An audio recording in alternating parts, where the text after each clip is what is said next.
and welcome to Grand Final History, a history of VFL and AFL premierships. My name is Kieran McGee, and thanks for joining me on this journey, where, as the cliche goes, we will be taking it one season at a time, starting way back in 1897, the first year of the VFL, where there wasn't even a grand final. The premiership was decided as the result of a round-robin system, but there was plenty of drama and excitement. So let's set the scene for the moment. The VFL's first year, in 1897, Victoria was still a colony. Important conferences were being held this year and in the next, leading to Australia becoming a country in 1901. Victoria was still recovering from a finance and banking crash that had a huge impact on many people. Many banks had gone bust, people had lost their jobs, lost all their savings, businesses had failed, and in the early 1890s, unemployment was estimated to be as high as 1/3 of the working population. Looking at football, the biggest news was the birth of the Victorian Football League. The VFL was a breakaway from the older Victorian Football Association. The VFA had been established 20 years earlier, in 1877. It was not the central organising entity that we have come to expect from sporting associations these days. In the early years, fixtures were decided by the individual club secretaries. A formal awarding of points for a win and a ladder did not appear until 1888. Centralised control of fixtures occurred in 1894. Despite the VFA considering itself the leading example of Australian rules football, all was not well in the local game. One of the leading newspapers of the time, the Argus, ran a blistering editorial in 1896 declaring that it has become painfully apparent for some time that football, as now played in Melbourne, has altogether lost cause. The majority of players compare unfavourably with some of the old teams who made the game a great one. Attendances have fallen away greatly, while not more than 1/3 of the games excite any interest. The media, complaining about the state of the game and how things were better in the past, is one of the many fine traditions of the game. As has been the case many times, the stronger clubs were tired of carrying the weaker clubs, and they were frustrated with the administration of the game. The final straw was when the VFA decided that gate takings would be pooled and divided equally amongst all clubs. On the eve of the 1896 VFA Grand Final, a rebellion was hatched by the stronger clubs at Buxton's Art Gallery in Collins Street, where the leaders of 6 clubs, Collingwood, Essendon, Fitzroy, Geelong, South Melbourne and Melbourne, met to form the new Victorian Football League. They soon invited St Kilda and Carlton to join. Several rule changes were also introduced at the start of the 1897 football season to address on-field problems of the game. Many histories attribute these rule changes to the newly formed VFL. However, most of them were as a result of recommendations made by a VFA subcommittee during the 1896 season, rather than the formation of the league itself. The little mark, where a ball only had to travel 2 yards, was abandoned, and the minimum distance of 10 yards was introduced for a mark.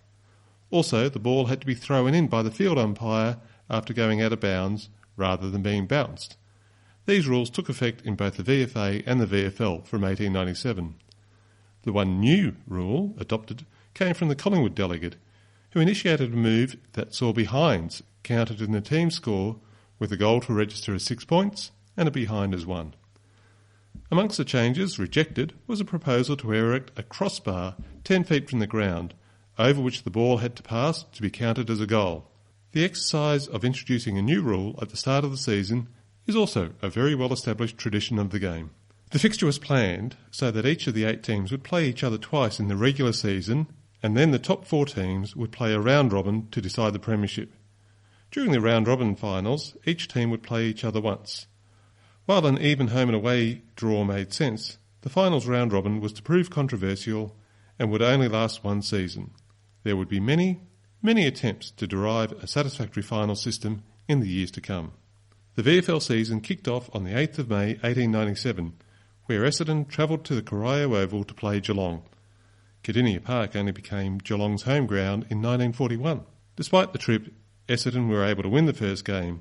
However, next week, Collingwood brought Essendon, known at the time as the Same Olds, back to ground by defeating them by 24 points.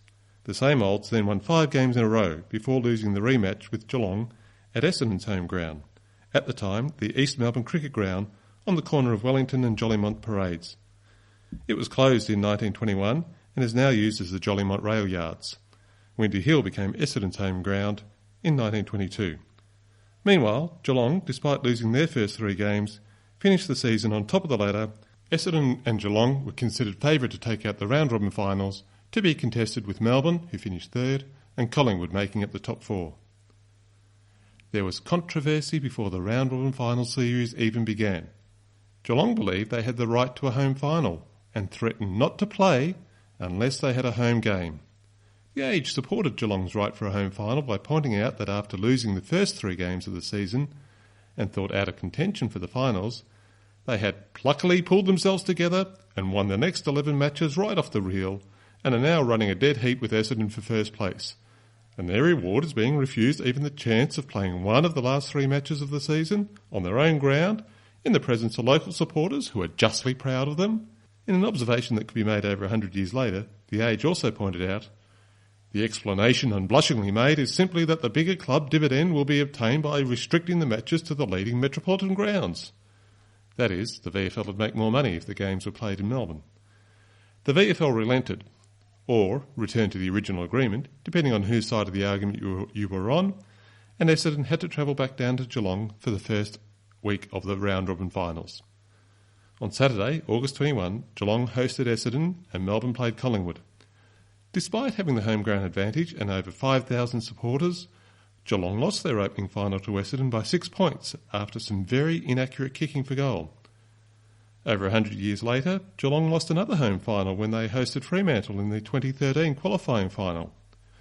2 home finals for 2 losses? Perhaps the Cats should consider whether they really do want a home final in future. Back to season 1897, where in the other game of the first week of the finals, Collingwood beat Melbourne by 4 points at the MCG in front of 7,000 people. Week 2 of the finals saw all games in Melbourne. Essendon played Collingwood while Melbourne took on Geelong. Essendon had a big last quarter, winning by 40 points in front of 8,000 people at the MCG, becoming the only undefeated team. At the Brunswick Street Oval, with a crowd of 4,000, Geelong managed to get back on the winning list by beating Melbourne by 9 points. The third round of the finals saw Essendon play the winless Melbourne at the Lakeside Oval, while Geelong took on Collingwood at the East Melbourne Cricket Ground. If Essendon beat Melbourne, they would be premiers. If Melbourne were to win, the round-robin finals would continue for another week, with Essendon to play the winner of the Geelong-Collingwood game. It was an odd situation. As mentioned earlier, there were already calls for a new final system. Both games were on Saturday, September 4th. Fans who had read the papers on Friday would have seen ads for the game in the Age and the entrance fee at 1 sixpence and an extra shilling to get to the grandstand. This equates to about $4 to get into the ground and an extra $8 for the grandstand. That's an interesting comparison to today's finals prices.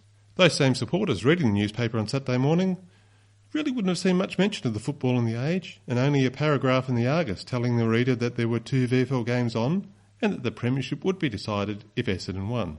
Of course, there was other news of the day, including the fact that the British were fighting in Afghanistan and that Greece were negotiating with a number of European countries about their loan repayments. What do they say about history repeating? Essendon's big game was at the Lakeside Oval in South Melbourne, and the umpire was Samuel Hood. Umpire Hood was to generate a rule change all on his own in the next season, when on the 12th of August 1898, the League issued a directive that all field umpires were banned from playing. After umpire Hood had played in the VFA for Footscray against North Melbourne in August. He umpired a total of 37 games from 1897 to 1899, and this was his only final. 4,000 spectators were at South Melbourne's home ground to watch Essendon play Melbourne.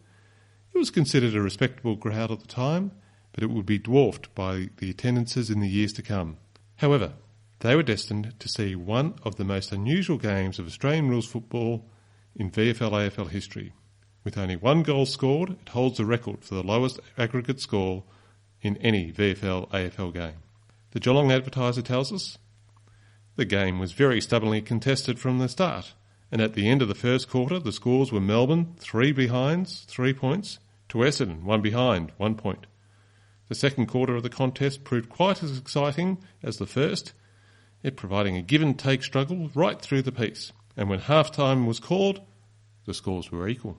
There was also controversy when Essendon thought they had a goal just before the end of the second quarter, but War's goal was disallowed by the umpire, who ruled that the bell, no sirens in those days, had rung just before the ball had been kicked. This decision was supported by Observer in the Argus. A huge crosswind was making scoring difficult for both sides, and things did not improve in the second half. In the words of follower at The Age, it was a wretched game to watch in the second half when Melbourne were making ludicrously unsuccessful attempts to play handball. The last match of the season to decide the premiership was productive of play that any admirer of football would willingly have missed. Clearly, media criticising the quality of play is not a recent phenomenon. As I said, because of the wind, both sides were having trouble scoring, and Melbourne even managed to hit the post 3 times. The one goal for the entire game was scored by Essendon in the third quarter, and it was as odd as the overall game.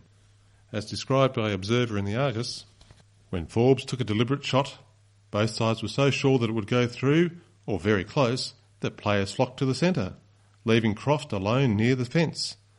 Forbes' shot was a miserable one, for the ball spun right round to Croft, who picked it up and promptly put it through. Finally, at least one team had scored a goal.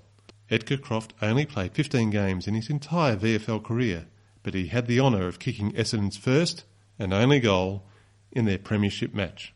The last quarter saw each side score 2 points, leaving Essendon the winners by one solitary goal. 1 goal, 8 behinds, 14 points, to Melbourne. No goals, 8 behinds, 8 points. Essendon were undefeated after playing each side in the top 4. Despite Geelong beating Collingwood on the same afternoon, there would be no playoff. Essendon had the flag. There were no Premiership Cups though, as these were not presented until 1959, although the AFL did begin issuing retrospective cups from 2004. Let's have a look at the media coverage in the VFL's first year in 1897. There was obviously no TV or radio, and newspaper coverage was much simpler than what we see today. Not much in the way of photos, and only a small number of articles compared to today's blanket coverage. But some things have not changed. The headline still depends on the local perspective. After Essendon had gone through the round-robin finals undefeated, the Geelong Advertiser's headline on its football coverage on the following Monday was, "The League Premiership for 1897. Geelong, runners-up." While there was some acknowledgement of Essendon's triumph, most of the focus was on the local team. Many of today's football journalists have expressed their frustration at the style of play or the efforts of umpires. They are simply following a tradition that dates back to 1897 and earlier. Observer writing in The Age noted in his following review on the AFL's first season, "As the season advanced, the play on many occasions became less open and satisfactory, which in measure may be ascribed to over-legislation of the silly order. Instead of recognising the central umpire as a man of intelligence and common sense, the umpire committee has treated them as if they were children, has called on them to be lectured and to be instructed until the players are bewildered by different umpires adopting various systems." I'm sure we'll see similar comments made by some of our current commentators when they review this year's season. So, in conclusion, it was a successful start to the VFL experiment.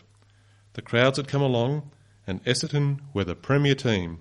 The press were giving priority to the new VFL over the established VFA, reflecting the popularity of the clubs in the VFL. But the following season would see the first of many changes to the final systems, and the round robin was consigned to history. Well, almost, but we'll have to wait till the 1924 season to see that development. Join me next time for Grand Final History, where we see how the VFL's second season unfolds in the year 1898. If you've enjoyed this podcast, please leave reviews wherever you get your podcasts from. It will help others to find it. If you have any questions or want to leave feedback, please email me at info@grandfinalhistory.com.au and check out the grandfinalhistory.com.au website or our Facebook page and Twitter accounts. Thanks, and I hope you join me next time.